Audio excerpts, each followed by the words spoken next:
بسم الله الرحمن الرحيم. العطف يعني المعطوف،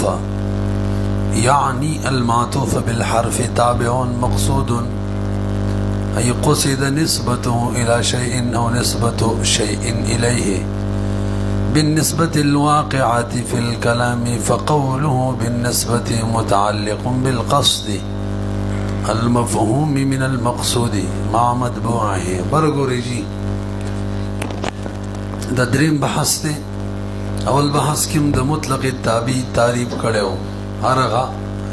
متأخر ته ویل کیږي چې معرب وي په اعراب د سابقه باندې من جهه واحده. بهم بدویم بحث کې بیان د نعت وکړو، تعریف د نعت هم کړو، فواید هم ولا بیان کړو. هغه سره سره تقریبا څلور قواعد مرلسي څلور کوڅو دغه د قواعد بیان هم کړو. اوس دلته دریم بحث ته بیان پکې د دویم تابع ده عطف. ما توقع شي کا تعریف د عطف بکو او تقریبا څلور قواعد به ذکر کوم، بس دغه دوه بیان وي. تعریف د عطف مراد ترنه معطوف ده، تعریف د معطوف بالحرف. اور سره دویم نمبر څه چلو شو، دویم نمبر با د قواعد بیان کو. نن سبق کې بس صرف تعریف بیانو او څه اعتراضات دي دغه جوابونه وکړو. هرګه شی یو طرف ته کوي وخت بزول باندې مزه کوي یار. عطف معطوف په تعریف کې درې اجزا دي. اول جز تابعون، داغه تابع ته ویل کېږي ټول برګوري. معطوف هغه تابع ته ویل کېږي یو جز چې د خپل مطبوع سره به مقصود په نسبت کې وي. نسبت کې بدا او مطبوع دواړه، یعنی معطوف او معطوف علیه دواړه د به مقصود وي په نسبت کې. څو اجزا شو؟ دوا. او دریم نمبر د او د مطبوع ترمنځ، یعنی د معطوف او معطوف علیه ترمنځ به د حروف عاطفه او یو حرف راغلی. څو شو؟ هغه تابع ته ویل کېږي چې مقصود بالنسبت فی سره د مطبوعنا او مینس کی د لس حروف عاطفه او یو حرف عاطفه راغلی. ست شو کنه ته ګورې کا مثال راته بیانې ور سره یو دوه اعتراض دي دغه جوابونه وکړو. کتاب ولا ذکر کړی. العطف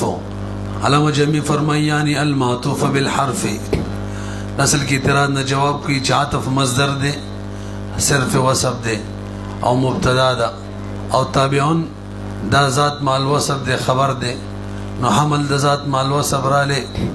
په صرف وصف باندې دا خو جایز نه ده. تاسو پیږئ کنه. نو جواب کوي چې عطف بمعنی عطف چې دی دا په معنی ده المعطوف بحرف ده، بالحرف نو مبتدا ده، او المعطوف بالحرف دا ذات مال وصف ده، نو حمل د تابعون په صحیح شو. پیږئ په العطف یعنی المعطوف بالحرف چې تابعون دا یو تابع ده مقصود بالنسبت چې دا به مقصود وي په نسبت کې. مقصود ای قصد نسبته، قصب شوی د دې د نسبت الى شیء بلشتا، بلشتا چې د دې نسبت کم شوی دا به مقصودی وي. او نسبته او نسبت شیء یا نسبت به د یو شی شوی الیه دیتا، نو دا به مقصودی وي. نو دو صورتې جوړ شو. کله به د معطوف نسبت بلشتا شوی او کله به د بل شي نسبت معطوف ته شوی. به هر صورت مقصود به وي نسبت کې. دا ول لپاره مثال چې د بل شي چې د نسبت بل شي ته شوی. مثلا جاءني رجل سړی رالی، عالم وشاعر. دلته اوس وګورئ عالم معطوف علیه وشاعر معطوف او د شاعر نسبت رجل تشوي دلته د تابع یعنی د معطوف نسبت بل شي تشو وینه شي او مقصود هم دا نسبت کی مقصود هم دی دویم چې د بل شي نسبت د تشوي جانی زید و عمر دلته د جاء نسبت زید تم شوی دی او د تم شوی نکله د نسبت بل تشوي او کله د بل نسبت د تشوي کار یو وي خو چې په نسبت کی مقصود وي خجی اي قصد قصب شوي نسبته د نسبت الى شيء بل شتا او نسبت شيء يبقى قصد نسبت بل شيء ليدتا بالنسبة الواقعة في الكلام بنسبت سرا بنسبت د دې سره چې واقع به وي په کلام کې دا به مقصود بالنسبت وي نو دا دویم بالنسبت چې کتاب کې تاسو ته کوم ښکاری کنه دا اصل کې دا نسبت او قصد نسبت د مقصودون چې کوم نائب فاعل لغه نسبت دا بیل بیل دی چې د اعتراض او هم درته ونی شي چې لکه دواړه یو شان دي تاسو ما خبره پوه نه شولې د مقصودن کې چې کوم نائب فاعل لغه موږ روي سلوسي لګلی مقصودن ای قصد نسبته دغه نسبت قصب شوی دغه نسبت او دلته بالنسبت چې کوم نسبت دی دا دواړه بیل بیل دي هغه نه مراد نسبت کوم چې د جمله په منځ کې هغه دی کوم چې د فاعل اسد وي او دلته بالنسبت اصل کې ترجمه کوي تعبیر کوي دسی بشي العطف معطوف بالحرف چې تابعون د یو تابع دی مقصود چې قصب د نسبت شوی بالنسبه مطبوعي چې نسبت واخلو مضبوطه کلم دې موږ وایو کنه نسبت دې شي بلان کی تواخلې دلته اصلاحي نسبت نه مراد الواقعات دا سي نسبت چې کوم واقع دی په کلام نو فقولو دا بالنسبت چاوت پوری متعلق دی یار وای دا قصیده پوری قصیده کوم دی کی قص پوری ما قص کوم دی کی ذکر دی وای مقصود نه مفهومی کی کنه نو فقولو بالنسبت متعلق دا متعلق دی بالقصد قص پوری المفهوم من المقصود کم قص چې مفهومی کی د مقصود نه برحل سی ویل العطف تابعون دا تابع ته ویل کیږي مقصود بالنسبه مع مطبوعه چې د نسبت قص شوی په نسبت سره چې مضبوط واخلي یعنی د مضموم شوی د دم شوی څو اجزا وشو تعریف دوا رضی الله وضاحت کی چې د دم قص شوی په نسبت کې د مضموم شوی کما یکون هو مقصودا بتلك النسبه څنګه چې وی دغه تابع معطوف مقصود وی په دغه نسبت کې کوم چې په کلام کې واقع دی نو یکون مطبوعه ايضا نوی با مطبوع ده هم مقصودا مقصود به بها په دغه نسبت کې لکه مثال و رجاءني زيد وعمر دلته رجاء نسبت څنګه عمر ته شوی عمر مقصود دی دغه شان زید مضبوط هم شوی دی سوایا څنګه چې د جاء نسبت زید ته شوی دی معطوف علیه د مطبوع دی هم دغه شان چاته شوی دی امر ته دواړو ته مقصودی نسبت شوی معنی دا چې زید مراغله امر مراغله نه پیږي فامر چې دلته وګوري تابعون تابع دی ولی لانه معطوف علی زید ځکه دا معطوف دی په زید باندې قصد نسبت المجيء قص شوی دی د مجيء د نسبت الیه امر ته زید ته دا سیده کنه زي امر ته یار به ور یار منګه سوچ بل خلاړې جاءني زيد وامر کی امرون ګور دا تابع ده لانه معطوف على زيد ذکر دا عتب ده بچا فزيد مخکی قصد قشو ده نسبت د مجيء الیه دی امرتا تسید کنه بنسبت المجيء کم نسبت یاد یار داخله کې بالنسبت صاحب د کافی ذکر کړو کنه نغي بیان کړي اي بنسبت المجيء یعنی بنسبت سره د اغه مجیئت یادوم کم چې واقع دی په کلام کې اغه نسبت د تشوي دی وسبو شولې نو مقصود دی بنسبت سره اغه نسبت چې کم په کلام کې واقع دی یکون مطبوعه ايضا مقصودا دی مطبوع دی هم مقصودا کم دی سم پری خو دلته څنګه وکما ان نسبت المجيء الیه او څنګه چې نسبت د مجيء الیه دی تاوی ته مقصود دی امر ته كذلك هم دغشان نسبت د مجيء الى زید تا هم مقصود دی کم زید یا دی الذي هو مطبوع کم چې مطبوع دی او معطوف علیه د ایضا نو دواړه شو مقصود شو ایضا مقصودتون دا مقصود دي هلکه رسی کنه خبر انتهی اسانه ده سیامي خبرې دي خپل ذکر کړی دي پوه شولې نو دوا اجزا شوي کا دا تابع ته ویل کیږي یو جز چې مقصود به بنسبت باندې وی سره ده مطبوعه نو جاءني زید و امر کی چې د مجیت نسبت څنګه امر ته شوی دا شان زید دواړو ته شوی دي دواړه مقصود په نسبت کې دي مخکې راځي به تور رسیدل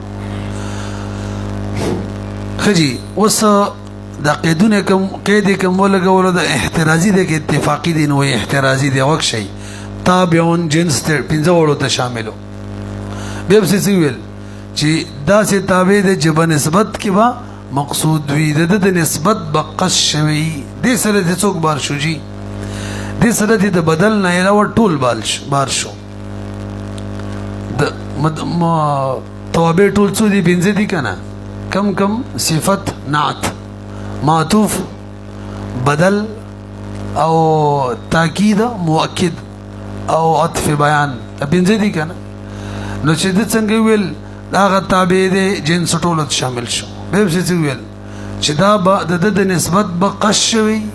دې سره د ټول بار شو صرف څوک باندې شو بدل ځکه مقصود په نسبت کې نعت نوی تابع بدل تاکید نوی عطف بیان نوی صرف څوک وی صرف بدل وی هم مقصود په نسبت کې وي او دام وی به دا دویم قید چې ولګولو ما مطبوعه خیال مشته کنه دې سره د بدل هم بار شو ولی بدل او مبدل منه کی صرف بدل مقصود په نسبت کې مبدل منه توتیه او تمهید وی او په نور درو کې صرف مطبوع وی او په دې کې دواړه بار شو کنه شو وته وره فقوله مقصود بالنسبة احتراز اي احتراز عن غير البدلنا من التوابع توابع کی چکم څومره دي اټول نه احتراز شو خود بدلنا علاوه ولي لانها غير مقصوده ذکر دغه توابع چي دي دغه مقصود نه دي بل المقصود مطبوعاتها بلکې مقصود پکې دغه مطبوعات وي البته بدل مقصود وي وقوله دا قول مع مطبوعه چی ویلو ما ویل دا چانه بد احتراز ده احتراز عن البدل دا احتراز ده بدل نه ده لانه المقصود ذکا هم دغه بدل مقصود وی دون مطبوعه مطبوع نوی او دلتا دوړی تبېږي قاری شه کجی کوم د تور رسیدو قیل يخرج بقوله ما مطبوعي المعطوف لکبر وګور یو اعتراض دی او ما تاسو ویل یو اعتراض جواب وکاو کنه یو اعتراض دی دغه جواب دی اعتراض دی بی حروف عاطفه چې دي د خلصتي باغی کې شپږ د سی حروف دي شپږ چې التا په معطوف علیه کې فقط یو مقصود وی دواړه نه فقط نو دغه بچټول بار شي ځکه تا ویل چې معطوف چاته وي دا غ تابع ته ویل کېږي چې د نسبت قصب شوی سره د مطبوعه هغه کې خو صرف د یو شوی نو هغه کې هغه ټول څه شو بار شو کم دي لکه لا دي جاءني زید لا عمرو دلته جاء نسبت زید ته امر اعتبار کو امر ته نه دي جاءني زید بل جاءني زید بل امر نه زید نه راغله بلکې ذکر راغله امر اته زید بار شو دوړ مقصود دي دغه شان لكن دي جاءني زید لكن امر نه راغله جاءني زید ام عمرو بالفرض زید عمر کې راغله دي بل شي دي او دغه شان جاءني زید او عمرو یو پکې راغله نو بهر حال یو اما دي العدد اما زوج او فرض یو دې دوړو کې هر حال تا ویلو چې دوړو مقصود بالنسبت وی هلن کې بده شپږ حروف عاطفه او سره خو مقصود بالنسبت کې یو وی دوړه نه په سوال پوه شولې جواب یې کوو ته ګورئ قیل چاویلی دی اعتراض کی چی خروجو برکیگی بقوله مع مطبوعه سرتوک المعطوف بلا وبل ولكن وأم وأما وأو لأن المقصود بالنسبة معها ذكر مقصود بالنسبة سرا الذي حروف سرا أحد الأمرين وي من التابع بيان كذا أحد الأمرين يا خو تابع وي أو يا مطبوع وي لا كلاهما دوړن وي لګ برو غوري مريسه مريسه مونږ چوایو چې د مطبوع مبارک وایو چې دا به مقصود بالنسبت وي نو د دې مطلب دا دی چې دا مطبوع به بطور توتیه او کل تمهید نوی ذکر شوی مونږ څه ویل دلته چې دلته مطبوع او تابع دواړه مقصود بالنسبت وي نو چې مطبوع مقصود بالنسبت وي د دې مقصد څه دی چې بطور توتیه او تمهید به نوی ذکر شوی مستقل وي نو که دغه معنی وکړو مطبوع چې دی دا پکې رااله او تابع نه مراد څه دی چې مقصود به بنسبت کې وي د فرع بشان بنوي دسی بنوي لکه فرع نو کله غشاني واخلو چې مطبوع نه مراد چې به بطور توتیه او تمهید نوي او د تابع نه مراد چې دا بشان د فرع نوي نو کداغه معنی واخلو بدغه معنی کې د شپږو حروف او علاماتو معطوف علی چې دی هغه پکې رال پوهیږي کنه ځکه به شپږ وړو حروف کې چې څوک معطوف علی دی هغه به تور تمهید او توتیه نه و دې شپږ وړو حروف کې چې کوم تابع دی هغه فرع په شان د فرع نوي چې نوي بس خبره ختم شو خیرم ده کنه زمونږ مقصد هم دغه وکنه چې مقصود به وي معنا توتیه او تمهید بنوي دلته دغه شان دی تابع مبارک ویل چې مقصود په نسبت کې به وي معنا فرع بشان بنوي دلته دغه شان دی فرع بشان نه دی نو وګورئ وأجيب بأن المراد بكون المطبوع مقصودا دا كلام چې موږ وکړلو چې مطبوع چې دا مقصود وي د دې نه مقصود بالنسبت به وي د دې نه مراد دا دی الله یذکر چې دا مطبوع بنوي ذکر شوی له توتیه ذکر تابع توتیه او تمهید د تابع د ذکر د پاره دا مقصد دی او د تابع مقصود بالنسبت نه څه مراد دی او مراد بكون التابع مقصودا بالنسبه د دې نه مراد دا دی الله يكون كالفرع دا د فرع بشان نبی على المطبوع باندې من غیر استقلال چې استقلال نه به بتابع دا سی بنئ بلکې دا به مستقل وي او فرع به نوي نو کداغه معنی ته وګورو نو بدې شپږ وړو حروفو کې چې کوم معطوف علی دی کې داشته دی ولا شک ان المعطوف چې دی ول معطوف علیه بتلك الحروف الست شپږو کې مقصودان بالنسبت دي معن دوال بهذا المعنى خو کداغه معنی ته وګورو ولما تم الحد تاسو پیږي کنه څو اجزا بیان شوی د تعریف تر اوسه پورې دعا پدې کې اول جز چې دا په منزلت د جنسو تابعون او دویم جز سره د توابع بقایا کم اقسام دی هغه بار کړه اول جز سره درې بار کړه دویم جز سره بدل امر سره بار کو تاسې ده کنه حالانکه د تعریف لا یو جز پاتې دی اکم چې د معطوف علیه ترمنځ به شپږ حروفونه د لس حروف عاطفونه یو حرف راغلی پوهیږئ پې نو دغه جز به فایده به څه وي وایي دغه د وضاحت دپاره دی که څوک اعتراض وکړي به دې څوک بار کوي دا څنګه جز دی نو جواب دا دی چې د تعریف یو جز ذکر کولو مقصد دا نه دی چې خامخا پې څوک بار کړي کله کله د نفس وضاحت دپاره راځي نو دا کوم دریم جز چې پاتې دی دا د نفس وضاحت دپاره دی څوک بې نه بار کوي ځکه هغسې هم بار شوي پوه شئ پې وګورئ ولما تم الحد هر کله چې تعریف پوره شو بما ذکره باغ اجزاء باندې جزئیات ذکرو چې کوم ماتن ذکر کړل جمعا د جمع به اعتبار سره هم پوره شو تعریف یعنی جامع شو ومن عن او غیر لرمانه هم شو اردفه هر کله چې د خبره وا نورست راوړلو صاحب د کافی لزیاده التوزید بارا بقوله بدې قول باندې اردفع صاحب د کافی ورست راوړلو هو تعریف پسې زیادت توزید بارا پدې خپل قول باندې څوک رست راوړلو اندا جمله چې توسط بینه و بین مطبوعه هي وضاحت د بارا راوړله تاسو پوه نه شولې ای بین ذلک يتوسط بینه چې متوسط بوي بینه په منځ کې وراغلی وي اے بین ذالک التابع مرجع بیان کړه دغه تابع ترمنځ او بین مطبوعه څوک براغلی وي احد الحروف العشره الکه دغه لس حروف بیان راته وکړه کنه وای دا برخره سره د حرف بیان کې راځي به وسياتي تفصيلها في قسم الحروف ان شاء الله تعالى. مثال قام زيد وعمر توسغرا عمر تا تابع دی یو جز ذکر ثانی دی او مورب دی په اعراب د سابقه باندې جهت د اعراب هم یو دی نو تابع شو کنه. او دویم جز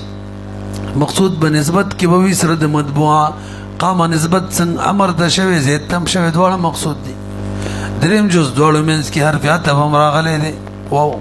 تعریف به صادق شو کنه. ولم يكتفي بقوله امري صبر وګوري اعتراض دغه جواب دی وزر زری کوم تعریف به د سکړې وې کنه یار تابعون دغه تابع تویلې کیږي چې د او د مطبوع ترمنځ د حروف عطفونه یو حرف راغلی بس دا به ویلی وي انور سخپل بار کېدل دا ټکي به کې څه ویلو چې مقصود به نسبت باندې دام یو مطبوع وي دا خو متن دی کافیه لیکن اختصار پکارو کپوی نه شوي ستا مقصود په دې ټکي باندې چې مطبوع بالنسبه مقصود بالنسبه ما مطبوعه څو دا چې د باقي بار کې څلور واړه تاسو وکنه او به د اخیره دریم جز تعریف کې ولې بیانول وضاحت د پاره تاسو ویلو به دا دریم جز به بیان کړی وي وضاحت بم شوی وي هغه څلور بم بار کړی وي نو هغه دویم جز ته به سره حاجت نه راغلی تعریف به داسې شوی وي هغه تابع ته ویل کېږي چې د او د مطبوع ترمنځ د لس حروفونو یو حرف راغلی ټول تیوار شو ځکه نه د بدل او مبدل منه په منځ کې نه د تاکید او مؤکد په منځ کې نه د عطف بیان او مبین په منځ کې او نه د صفت او د موصوف په منځ کې حروف عطفونه یو حرف وي خیرم دې کنم دې وګوره ولم يكتفي د دې جواب بچوي د دې اعتراض جواب ادا دې ملي څه وخت شي وتا مختلف جوابونه کړي تاییدات ذکر کړي دي بای که دغه ټکی هم نه ویلې چې مقصود په نسبت کې بدام وي او مطبوع به وي کدام نه ویلې نو صفت چې د صفت دا بد دي معطوف په تعریف کې را داخل شوی وي ځکه کله کله د موصوف او د صفت ترمنځ هم حروف عطفونه یو حرف وي او تعریف هم د سکړې وي هغه تابع ته ویلې کېږي نو صفت هم تابع دي چې د داو د مطبوع ترمنځ حروف عطفونه یو حرف راغلی هغه کوم راغلی نبی دا تعریف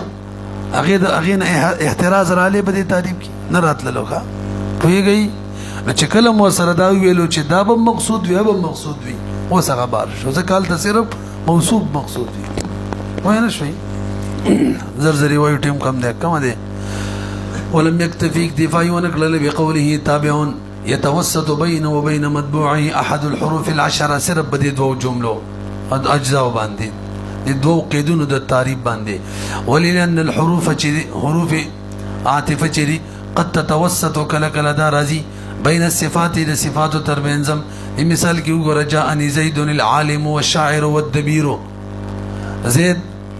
معطوف علیه دا العالم صفات موصوف دی ومخه العالم معطوف علیه دا او حرف عطفه دا الشاعر معطوف دی والدبیر دا وسبل معطوف دی معطوف سره د معطوف علیه نه به صفت شي د پاره د زید اسی دا کنه تاسو دې ترکیب کې لګو غوري العالموتا او الشاعروتا دا دواړه هم صفت دي د زید صفات د زید دي څنګه چې العالمو دا صفتو د پاره د زید دغه شان الشاعر او الدبیر دم صفات د چا دي د زید دي کنه دی لکه حالان کې د زید موصوف او د شاعر او د دبیر صفات ترمنځ او حرف عطف راغلی کنه دی په خبره پوه نه شولې د موصوف او د صفت ترمنځ نو دغه عالم او شاعر او دبیر دا هم صفات د زید دی په واسطه د عالم سره دغه عالم باندې معطوف دي نو د چا صفت دی دا دواړم دا غو صفات دي برحال دلته شاعر او دبیر اوصاف صفات دي د چا زید حالان کې د موصوف او د صفاتو ترمنځ حرف عطف راغلی کنه دی نو دې کې دوه احتمال دي ترکیب کې یو دا چې د عالم شاعر او دبیر دا حمل کو په عالم باندې په دغه اعتبار سره دا معطوف دي داسې ده او چې به او به کشری د عالم شاعر او دبیر په واسطه د عالم باندې حمل کو په زید په دغه اعتبار سره به صفت ده خوانې درنه ګورې ټکی کم شاعر او دبیر په دې اعتبار سره چې حمل شي بچا په عالم نو معطوف دي کنه دي هغه معطوف علیه ده او په دې اعتبار سره چې حمل شي بچا زید باندې د عالم په واسطه نبی وځ شي صفت بشي نو په دې دویم اعتبار سره که تاسو سوچو کوي صفت او موصوف د منس کې څوک راغله او ته وګوره فصفت الداخل عليها صفت هغه لا شی لري کنه دا وربند زرګو خو یې زرا نه ځای کو یار کوم دی فصفت صفت الداخل عليها حرف العطف چې داخل له باغې باندې حرف عطف لکه شاعر او دبیر لها جهتان د صفت د بارا دو جهت دي احداهما یو بدغه دواړو کې کونها صفتا لزید هغه دا چې دغه صفت کېدل دغه صفت دی صفت د چا د زید تابعتا له او تابع د زید دی نو بدغه اعتبار سره څه شو صفت شو ښه الکه د زید څنګه تابع دی مړه بالتبعیت المعطوف علیه د معطوف علیه د تبعیت په واسطه هغه څوک عالمو دغه په واسطه وکنه او اخراهما بل جهتی واورا کونها هغه دا چې دغه صفت چې د معطوف دی په صفت متقدمه عالم باندې او تابعتا لها تابع دغه دی نو ويصدق على هذه الصفه په دغه اعتبار سره کواخلو من جهتها اچھا جی وسراشه خبر دې پورې ختم شوخه نو صادق راضی علی هذه الصفه بدغه صفت باندې یعنی شاعر او دبیر باندې من جهتها الاولى کتاب والا طرز باندې وایو د جهتی اولا نه کواخلو که بزید هم لو کنه انها تابعه دا تابع دي کنه دي ولی تابع دي زکا لانها صفه لزید زکا دا صفت دي زید دبارا او يتوسط بينها راغله د دې صفت ترمنځ او بین زید ترمنځ څوک راغله حرف العطف راغله نو ګوري موصوف صفت ترمنځ حرف عطف راغله لان توسط حرف العطف بين شيئين لا يلزم ان يكون العطف الثاني على الاول ورکه دا خبره وکړه د دوه شیانو منځ کې چې حرف عطف راشي دا معنا نه ده چې دا دویم په ول باندې معطوف دي بلکې کله کله د دې لپاره راځي چې دا دویم صفت ده دو اول د پاره او حرف عطف د تلاصق الصاق د پاره راغلي دي چې په وسته کی اوره لان توسط حرف العطف زکه متوسط کېدل د حرف عطف بین شیئین د دوه شیانو ترمنځ لا يلزم لازم ان دا يكون العطف چې به بس شي ان يكون لعطف اچھا ان يكون لعطف ها چې وی دغه لعطف ثانيه الاول د دې لپاره چې ثانيه عطف د په اول باندې فلو لم يكن قوله کچری نشي دا قول نه ذکر کړي چې مقصودا بالنسبه مطبوعه کدا مع مطبوعه کدا دا نه ذکر کړي داخل شوه به هذه الصفه دا صفت من جهتها الاولى دا ول جهت نه کوالو چې په زید عمل کړي و یادم شي کنه پچا کې وتا داخل شوه فی حد المعطوف ما چوي کوم خبره جوړ کړي واغی کې ما دا دویم طرف جوړ کړي کتاب ولا دا ول کړي ښا وهي من هذه الجهه ليست معطوفه هلن کې غد دي جهت نه معطوف نه دي نو فلم يبقى مانع به تعریف مانع نه وی جوړ شوی او بل وره دا خبر ځان نه وینه کومه امام زمخشری لیکلی تفسیر کشاف کې زی بزی باندې چې د موصوف او صفت ترمنځ حرفیات براتلی شي نو که صرف دومره ویلې چې تابع دی هغه تابع چې د داود مطبوع ترمنځ حرفیات فونه هر راغلی وي نبی خو به د معطوف تعریف بچام صادق راغلی صفت باندې وقيل قد جوز الزمخشري هغه جایز کړی دی وقود وو بین الموصوف والصفه لتاكيد اللصوق د اتصال لتاكيد د فار فی مواضع عديده من الكشاف پزینو ډیرو کې په کشاف کې وحکم دا خو یو تایید شو زمنګ مصنف چې د په شرح د مفصل کې په مباحث د استثناء کې هم دقه شان بیان کړی دی او ویلی دی چې وما اهلكنا من قريه الا ولها كتاب معلوم الا ولها دلته دا وو دی کنه الا ولها کتاب معلوم د ټول جمله صفت د قریه د پاره او مینس کې څوک راغلی وو نو معلومه شول موصول صفت مینس کې اورا وحكم المصنف مصنف حکم لګولې بشر حد مفصل کی فی مباحث الاستثناء کی چن قوله تعالی دا قول د الله تعالی لها منذرون فی قوله د الله تعالی بدی قول کی وما اهلكنا من قريه الا لها منذرون الا ولها وشتا اصل کې دلته خطا شوی دی علامه جامین نسیان شوی دی کا لکه قران کې چې د آیات دیږي کې و نشته لکه څنګه چې دلته نشته او نو صاحب د کافیه د مفصل بشره کې د آیات ذکر کړي کوم آیات د ما چول ویلو وما اهلكنا من قريه الا ولها کتاب معلوم دی نو هغه الا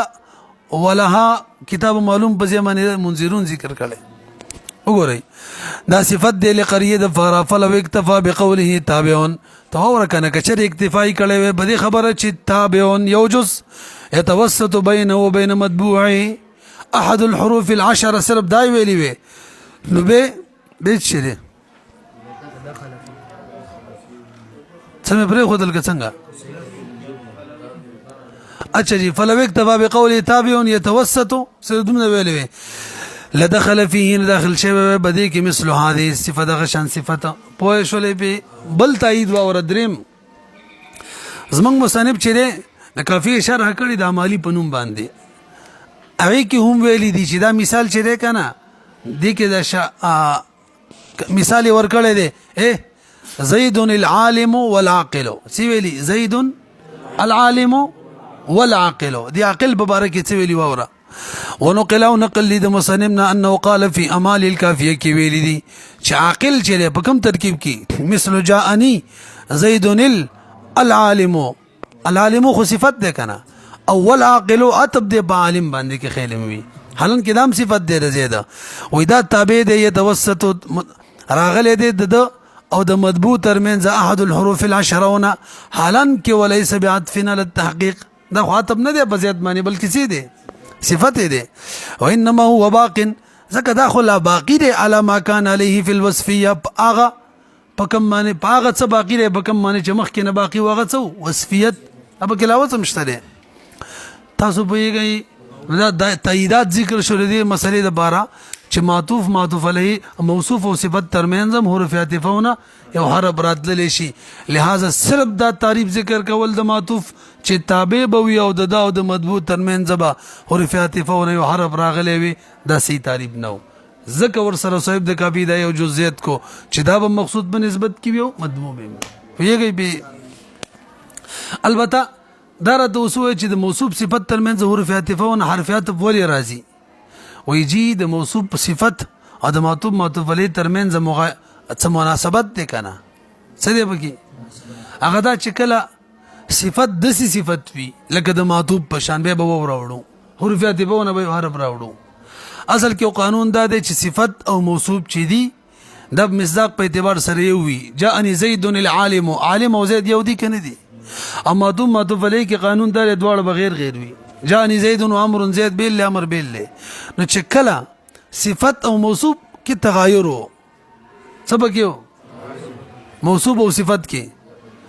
نو به وغرات للی شي او تو ګورئ وانما حسن او حسن د دخول د عاطف لنوع من الشبه دیو شبهه د نوع د شبهینا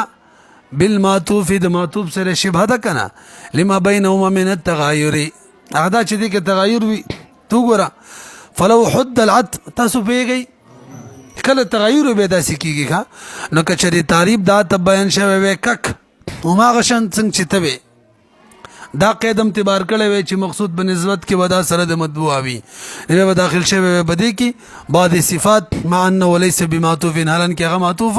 نه دی معطوف به جوړ شوی وي وقال بعضهم تاسو لکبر وګورئ بعض خلکو لا بل خبره کړې ده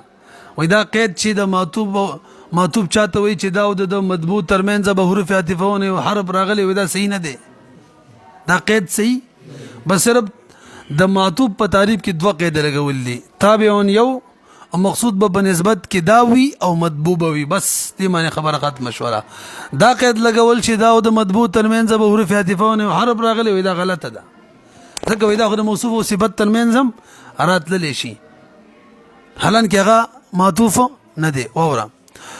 وقال بعضهم فيه نظر دی قید کې نظر دی چې چا لګولې لأن الحروف المتوسطه هغه حروف چې هغه په منځ کې راځي بینهما د تابع او د مطبوع ترمنځ عاطفه عاطفهم کېدلی شي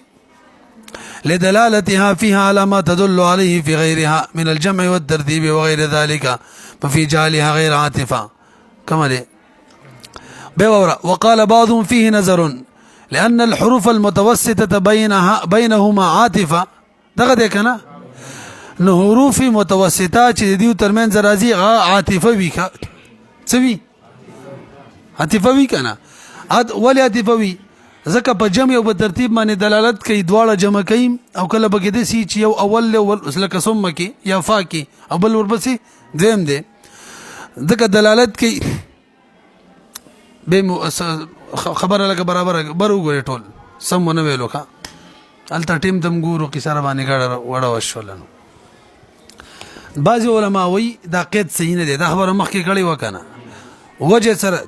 وایي د موصوف او صفت ترمنځ چې کوم راځي که نه حروف عاطفه هم هغه حروف عاطفه وي ولی دلته هم د حروف عاطفه هم هغه کردار دی کوم چې معطوف علیه په منځ کې حروف عاطفه راشي او کوم کردار وي هلته څه کردار وي ترتیب دپاره راځي او د جمع دپاره راځي دلته هم داسې راځي. نو دا خبره کول چې هلته حروف عاطفه دی معطوف علیه کې او موصوف صفت کې نه دی دا وایي هسې کمزورې خبره ده. اوس پوه شولئ ورته وګورئ بعضو ویلي دي فيه نظر په دې خبره کې نظر دی چې دا قید په معطوف کې ته خامخا لګي لأن الحروف المتوسطه ځکه هغه حروف چې کوم په منځ کې راځي بینهما دلته ضمیر موصوف صفت ته راجع کا دا هم عاطفه دي ولی دلته دلالت لدلالتها فيها دی کنه ځکه دلالت کوي فيها په موصوف او صفت ترمنځ کې هم علامه په معنا باندې تدل علیه په کوم باندې چې دلالت فی غیرها کې کوي اکم معنا ده چې دلالت به کوي هغه جمع او ترتیب دی وغیر ذلك په یوه باندې معنی نو ففي جعلها غیر عاطفه نګرځول د حروف عاطفه او غیر عاطفه په صفاتو کې او عاطفه فی غیرها په غیر صفاتو کې عاطفه ګرځول ارتكاب امر بعيد دا ارتكاب د امر بعيد دی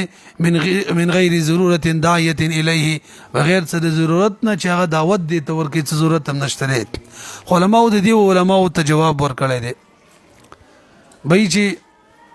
دوړو کې فرق دی هلته چې راځي او دلته چې راځي دوړو منځ کې فرق دی او هغه فرق سره موصوف او صفت کې مصداق یو وي او په معدوم علیه کې یو نه وي.